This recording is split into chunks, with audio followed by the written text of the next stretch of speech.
Good morning to all of you. Today we will start our chapter number 4, that is the chemical bonding and molecular structure. इस chapter में अभी तक आपने जो topic किए उसमें वेस्पर थ्योरी थी, that is वैलेंशियल electron pair repulsion theory. उसके बाद आपने इसमें हाइब्रिडाइजेशन की हमने टाइप्स की थी, जैसे कि अगर आपको याद हो तो sp hybridisation, sp2 hybridisation, sp3 और sp3d and sp3d2. These are the hybridisation. आपने इनको विद एग्जांपल्स इनको स्ट्रक्चर्स को आपने बना के भी देखा.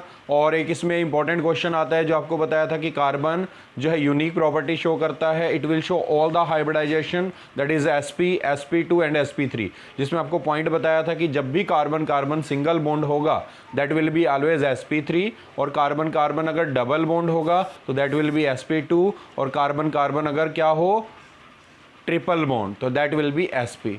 इसको नोट करेंगे सबसे पहले. नेक्स्ट अगर हम बात करें, आज का जो टॉपिक है, today's topic is the molecular orbital theory. जैसे आपको याद है कि एटॉमिक ऑर्बिटल्स होते हैं, वैसे ही कुछ मॉलिक्यूलर ऑर्बिटल भी होते हैं. जैसे एटम कंबाइन होकर क्या बनाते हैं, मॉलिक्यूल, तो जो मॉलिक्यूल बनते हैं उनकी भी क्या होती है, ऑर्बिटल्स होती हैं. जैसे एटॉमिक ऑर्बिटल्स होती है एटम्स की, ऐसे मॉलिक्यूल की क्या होती है, मॉलिक्यूलर ऑर्बिटल्स. तो इसके कुछ पॉइंट्स दिए हुए हैं, पॉइंट्स को पहले समझेंगे, उसके बाद हम इसकी फॉर्मेशन कैसे एटॉमिक ऑर्बिटल कंबाइन होकर मॉलिक्यूलर ऑर्बिटल बनाते हैं वो भी आपको एक्सप्लेन करेंगे. सबसे पहले इसके जो पॉइंट्स हैं उन पॉइंट्स को आपने ध्यान से नोट डाउन करना है. सबसे पहला first point, just like an atom molecule has the orbital of definite energy level. तो जैसे हम कहते हैं कि जितने भी हमारे एटॉमिक ऑर्बिटल्स हैं उनमें क्या होता है, एक डेफिनेट लेवल होता है, जैसे first level, second level, third level, ऐसे ही जो मॉलिक्यूलर ऑर्बिटल्स हैं उनके भी लेवल होते हैं. अगर हम सेकंड पॉइंट पर आते हैं तो molecular orbitals are formed by the combination of atomic orbital of proper symmetry and comparable energy. तो जिनकी सिमिट्री मैच करेगी, जिनकी एनर्जी थोड़ा सा डिफरेंस हो, कहने मतलब ऑलमोस्ट सेम ही हो, ज़्यादा डिफरेंस ना हो, तो वो क्या करेंगे, वो एटॉमिक ऑर्बिटल्स कंबाइन होकर क्या बनाएंगे, मॉलिक्यूलर ऑर्बिटल. थर्ड पॉइंट पर अगर हम आते हैं, an electron in an atom orbital is under the influence of only one nucleus. अगर हम एटॉमिक ऑर्बिटल में देखें तो वहां पर क्या होता है, एक ही न्यूक्लियस है और जो उसके इलेक्ट्रॉन है उसको वो इन्फ्लुएंस करेंगे. But however in a molecular orbital it is under the influence of two or more nuclei depending upon the number of atom present in it. आपको ऑलरेडी पता है कि जब भी एटम्स कंबाइन होकर क्या बनाते हैं, मॉलिक्यूल, तो जितने भी एटम प्रेजेंट होंगे वो क्या करेंगे, उस इलेक्ट्रॉन को इन्फ्लुएंस करेंगे. किसमें, मॉलिक्यूलर ऑर्बिटल के अंदर अगर हम देखते हैं तो that electron is influenced by a number of atom which are present in the molecule. अगर हम फोर्थ पॉइंट को देखते हैं तो in an atom the probability distribution of electron around the nucleus is known as atomic orbital. Already आपने पढ़ा हुआ है कि जो भी हमारी क्या थी, इलेक्ट्रॉन की जो मिलने की एबिलिटी है न्यूक्लियस के नज़दीक होते हैं उसको क्या बोलते हैं, प्रोबेबिलिटी बोलते थे, प्रोबेबिलिटी डिस्ट्रीब्यूशन ऑफ इलेक्ट्रॉन, जिसको हम क्या बोल देते थे, एटॉमिक ऑर्बिटल. तो क्या बोलते थे, atomic orbital the region around the nucleus where probability of the finding the electron is maximum, that is up to 90%, which is called atomic orbital. तो यहां पर हम बात मॉलिक्यूल की कर रहे हैं, तो ऐसे जैसे एटॉमिक ऑर्बिटल्स होते हैं ऐसे ही मॉलिक्यूलर ऑर्बिटल्स होते हैं. तो similarly in molecule it is known as molecular orbitals. तो यहां पर जो रीजन होगा जहां पर इलेक्ट्रॉन के मिलने की एबिलिटी ज्यादा होगी तो मॉलिक्यूल के केस में it is called molecular orbitals. Fifth point पर अगर हम आते हैं, the number of molecular orbitals formed is equal to the number of atomic orbitals combined. तो जितने एटॉमिक ऑर्बिटल्स हैं कंबाइन होंगे उतने ही आपको मॉलिक्यूलर ऑर्बिटल्स मिलेंगे. जैसे कंसेप्ट याद होगी हाइब्रिडाइजेशन में, तो हम क्या बोलते थे, हाइब्रिडाइज ऑर्बिटल का नंबर कितना होता था, जितने एटॉमिक ऑर्बिटल कंबाइन होते थे और क्या बनाते थे, हाइब्रिडाइज ऑर्बिटल, तो उनका नंबर सेम होता था. सेम यहां पर भी, जब भी जितने भी एटॉमिक ऑर्बिटल कंबाइन होंगे तो उतने ही आपको क्या मिलेंगे, मॉलिक्यूलर ऑर्बिटल. दैट इज जो मॉलिक्यूलर ऑर्बिटल बनेंगे वो दो तरह के होते हैं. फर्स्ट वन इज द bonding molecular orbital and second one is the anti bonding molecular orbital. तो जो बॉन्डिंग और मॉलिक्यूलर ऑर्बिटल बनाएगा और एंटी बॉन्डिंग मॉलिक्यूलर ऑर्बिटल बनाएगा. तो इसमें नेक्स्ट पॉइंट है जो बॉन्डिंग मॉलिक्यूलर ऑर्बिटल है, मैंने शॉर्ट में एमओ लिखा है, तो bonding molecular orbital has lower energy. तो इसकी एनर्जी कम होगी, इसका मतलब ये मॉलिक्यूल की फॉर्मेशन में हेल्प करता है. अगर हम बात करते हैं while the anti-bonding molecular orbital has higher energy, और जो एंटी बॉन्डिंग है उसकी एनर्जी ज़्यादा है। आपको ऑलरेडी पता है the minimum energy state is the most stable state. तो ये क्या करता है, मॉलिक्यूल बनाने में, जो एटम्स हैं वो कंबाइन होकर जब मॉलिक्यूल बनाते हैं तो उसकी बनने में हेल्प करता है। दैट मीन्स ये फॉर्मेशन में हेल्प करेगा किसकी, मॉलिक्यूलर ऑर्बिटल में। और ये क्या करता है, मॉलिक्यूलर ऑर्बिटल को क्या करता है, बनने से रोकता है। इसीलिए इसको बोलते हैं एंटी बॉन्डिंग। जो बॉन्ड बनाता है उसको बनने से रोकेगा। क्यों? क्योंकि इसकी एनर्जी क्या है, ज़्यादा है। तो जैसे हम इलेक्ट्रॉन को फिल करते थे, first lower energy level is filled, फिर हायर एनर्जी लेवल को फिल करना है। तो कुछ ऐसे पॉइंट्स भी इसमें आपको देखने को मिलेंगे। कैसे, नेक्स्ट पॉइंट से आपको क्लियर होगा। The molecular orbitals are filled in the same way as the atomic orbitals are filled. आपको याद होगा कि जब भी हम क्या करते हैं, कोई एटॉमिक ऑर्बिटल है उसके अंदर इलेक्ट्रॉन को फिल करते हैं तो हमें 3 जो प्रिंसिपल है उनको फॉलो करना होता है। कौन कौन सा? In accordance to the above principle, Pauli exclusion principle and Hund's rule of maximum multiplicity. याद होगा आपको। तो ये तीनों रूल आपके फॉलो करने हैं जब भी आप किसको, जैसे एटॉमिक ऑर्बिटल को फिल करते हैं वैसे ही मॉलिक्यूलर ऑर्बिटल को जब भी हम फिल करेंगे तो इन तीनों रूल को आपने फॉलो करना है। जैसे उसमें हम इलेक्ट्रॉन फिल करते हैं ऐसे ही मॉलिक्यूलर ऑर्बिटल्स जो होंगे उनके अंदर जब भी इलेक्ट्रॉन फिल करने हैं तो ये 3 प्रिंसिपल आपको ध्यान में रखने हैं। दैट मीन्स फर्स्ट क्या कहता है, electrons are filled with increasing energy level. तो जब ये आपको बताया था कि अगर एक बॉन्डिंग है और एक एंटी बॉन्डिंग है तो एंटी बॉन्डिंग को हम क्या करेंगे, बाद में फिल करेंगे। पहले किसको फिल करना है, बॉन्डिंग में। रीजन, क्योंकि बॉन्डिंग की एनर्जी कम है। तो यहाँ पर भी अलग अलग लेवल होंगे जिसके अकॉर्डिंग आपको करना है। तो इन पॉइंट्स को आप नोट डाउन करेंगे। And next one is the formation of molecular orbital. जो मॉलिक्यूलर ऑर्बिटल्स हैं हम उसको अगर क्या करते हैं, उनकी फॉर्मेशन चेक करते हैं according to the LCAO, that is called linear combination of atomic orbital. जो हमारी एटॉमिक ऑर्बिटल्स हैं वो कंबाइन होकर क्या बनाएंगी, मॉलिक्यूलर ऑर्बिटल। और उसको समझने के लिए हम क्या करते हैं, एक एग्जांपल लेते हैं। जैसे हाइड्रोजन का मॉलिक्यूल है तो उसमें 2 एटम्स होंगे। जैसे हाइड्रोजन का फर्स्ट एटम, हाइड्रोजन का सेकंड एटम। तो हम इसमें क्या करेंगे, इनके जो वेव फंक्शंस हैं उनको ले लेते हैं। For example Zi is the wave function of atom A और Zi B is the wave function of atom B। तो ये एटम किसके, हमारे हाइड्रोजन के, उनको हमने नाम दे दिया atom A and atom B। तो दीज आर द एटम। तो जो हाइड्रोजन का एटम है वो कंबाइन होके क्या करेगा, हाइड्रोजन का मॉलिक्यूल बनाएगा। तो उसमें होगा क्या, जो आपको समझना है।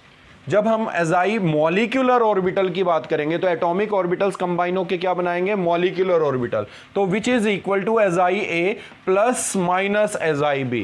तो इसका मतलब यहां पर अट्रैक्शन भी हो सकती है और रिपल्शन भी हो सकती है। तो उन अगर दोनों चीज़ों को हम काउंट करें तो जो वेव फंक्शन है, अगर आपको लहर की बात करें, लहर ऊपर जाती है फिर नीचे जाती है। अगर 2 लहर्स हैं, अगर क्या हो, आपस में मान के चलो मिक्स होती हैं तो वेव जो होती है उसकी हाइट बढ़ सकती है। और अगर दोनों एक दूसरे को कैंसिल करें तो वो कम हो सकती है। सेम कंसेप्ट अगर हम यहाँ पर भी इंट्रोड्यूस करें तो जो वेव्स हैं उनका एडिशन भी हो सकता है और उनका सब्ट्रैक्शन भी हो सकता है। अगर हम एडिशन की बात करें तो addition of wave function that is Zi molecular orbital which is equal to Zi A plus Zi B। तो यहां पर जब भी 2 आपके क्या होंगे, एटॉमिक और जो वेव फंक्शंस हैं वो कंबाइन होंगे तो Zi A Zi B, तो इसको हम रिप्रेजेंट करेंगे which is called bonding molecular orbital.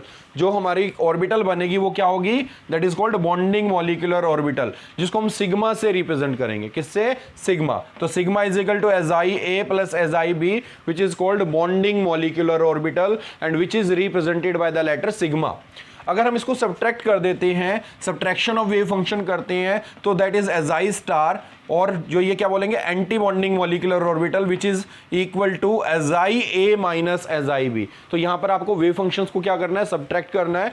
और यहां पर अगर हम इसको रिप्रेजेंट करें तो it is represented by the letter that is sigma star. तो sigma star is equal to Zi A minus Zi B and which is called anti bonding molecular orbital. और इसको चाहे तो हम ऐसे भी रिप्रेजेंट कर सकते हैं इन टर्म ऑफ ऑर्बिटल। अगर आप इसको रिप्रेजेंट करते हैं तो क्या ध्यान रखना है, सबसे पहले हाइड्रोजन का ये एटम है, मान के चले 1s है, ये भी 1s है। तो ये दोनों हम ले रहे हैं first case that is the addition of the wave function. तो यहां पर अगर हम दोनों को ऐड करते हैं तो आप नोट करेंगे कि ये दोनों क्या होंगे, कंबाइन होंगे।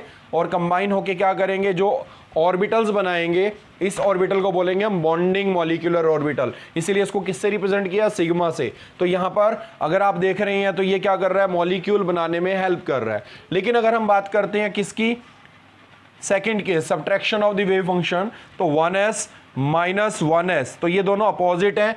तो यहां पर एक रीजन ऐसा होगा जहां प्रोबेबिलिटी क्या होगी, 0 होगी, क्योंकि ये क्या करेगा, दोनों को बनने से अपोज करता है, मॉलिक्यूल बनने में, कहने का मतलब एक हिंड्रेंस प्रोड्यूस करता है, इसीलिए इसको बोलते हैं एंटी बॉन्डिंग। तो बॉन्ड बनने नहीं देता है, इसीलिए उसको अपोज करता है, इसीलिए इस ऑर्बिटल की एनर्जी आपको पता है ज़्यादा होती है और इसकी कम होती है। तो यहाँ पर हम देख सकते हैं, यहाँ पर दो अलग अलग नोड्स बन गई हैं, यहाँ पर दोनों कंबाइन हो गए थे, यहाँ पर दो अलग अलग आपकी नोड्स नजर आ रही हैं। एक अगर हम इधर देखें तो ये वाला जो रीजन है, जो बीच में ये लाइन दिख रही है, इसको क्या बोलेंगे हम, जो ये वाला पार्ट है नोड है, that means the region around the nucleus where probability of the finding the electron is 0। तो ये एंटी बॉन्डिंग ऑर्बिटल कहलाएगा, जिसको हमने किससे रिप्रेजेंट किया, सिग्मा स्टार 1s से। तो ये हमारी एटॉमिक ऑर्बिटल रिप्रेजेंटेशन है, and this one is the representation of these in term of wave function. तो यहां से आपको देख के पता चलेगा कि हमारे दो ऑर्बिटल्स बनेंगे, उनको किससे रिप्रेजेंट करना है, जो हमारा बॉन्डिंग ऑर्बिटल है उसको हम सिग्मा से रिप्रेजेंट करेंगे, और जो एंटी बॉन्डिंग है उसको सिग्मा स्टार से। नोट डाउन करेंगे इसको। Next one is the formation of molecular orbital in pi. और अगर हम बात करें टू पी ऑर्बिटल में, अगर चेक करें, फर्स्ट हमने एस ऑर्बिटल में देखा था, अब हम पी ऑर्बिटल की बात करते हैं। तो पी ऑर्बिटल में कैसे जो है एटॉमिक ऑर्बिटल कंबाइन होकर मॉलिक्यूलर ऑर्बिटल बनाते हैं। तो सबसे पहले हम 2pz को देखते हैं। तो this one is 2pz and 2pz। तो ये दोनों आपस में कंबाइन होकर क्या बनाएंगे, जो ऑर्बिटल बनेगा, तो ये हमारा कौन सा है, that is bonding molecular orbital. तो प्लस साइन क्या रिप्रेजेंट कर रहा है कि वो आपस में क्या हो रहे हैं, ऐड हो रहे हैं, एडिशन, और एडिशन से जो बन रहा है वो क्या होगा हमारा, that is bonding molecular orbital. और अगर हम यहां पर देखें 2pz है, यहां पर हमने साइन क्या लगाया, that is the negative. Negative क्या रिप्रेजेंट कर रहा है, दैट इज द सब्ट्रैक्शन। और इसमें हम नोट करेंगे यहां पर जो ऑर्बिटल मिल रहा है that is the sigma star 2pz। तो यहां पर जो ओवरलैपिंग हो रही है that is the head to head overlapping, और हेड टू हेड ओवरलैपिंग से जो बॉन्ड बनता है that is the sigma bond. लेकिन अगर हम यहां पर देखें तो दूसरी पॉसिबिलिटी क्या है कि जो हमारा 2px है वो 2px के साथ कंबाइन होगा, और जो ये एटॉमिक ऑर्बिटल्स कंबाइन होकर क्या बनाएंगे, molecular orbital. Now this one is found by sideways और लेटरल ओवरलैपिंग। तो जो साइडवेज ओवरलैपिंग है उससे कौन सा बॉन्ड बनता है, पाई बॉन्ड। तो पाई बॉन्ड में भी अगर हम देखेंगे तो दो कैटेगरीज होंगी। द फर्स्ट वन इज द bonding molecular orbital and second one is the anti bonding molecular orbital. तो इससे जो पाई बॉन्ड बनेगा उसके अंदर भी दो कैटेगरीज हैं, that is the pi bonding in molecular orbital, जिसको हमने नाम देंगे पाई 2px। और इसी तरीके से अगर हम यहां पर देखें तो जो हमारे ऑर्बिटल्स हैं अगर वो सब्ट्रैक्ट होते हैं, तो माइनस साइन लगाया 2px माइनस 2px, तो it will form the pi star 2px which is the anti bonding molecular orbital. तो ये हमारी कौन सी है, anti bonding molecular orbital in pi. अगर पाई में रिप्रेजेंट करेंगे तो क्या लगाएंगे, पाई स्टार। तो जिस तरीके से हमारा क्या होता है, सिग्मा और सिग्मा स्टार है, that is representing the sigma bond. इसी तरीके से अगर हम पाई और पाई स्टार लेंगे तो that is the formation of pi bond. Note करेंगे इसको। एंड नेक्स्ट वन इज द बॉन्डिंग मॉलिक्यूलर ऑर्बिटल और एंटी बॉन्डिंग मॉलिक्यूलर ऑर्बिटल का जो डिफरेंस है वो इंपॉर्टेंट है, ध्यान से करेंगे इसको सभी। First one, it is formed by the addition of the overlap of the atomic orbital. जैसे कि आपको लास्ट उसमें अभी नोट किया आपने कि जो एटॉमिक ऑर्बिटल्स हैं जब आपस में क्या होती हैं, ऐड होती हैं, और उससे जो ऑर्बिटल बनता है उसको क्या बोलते हैं, bonding molecular orbital. It is formed by the subtraction of the overlap of the atomic orbital.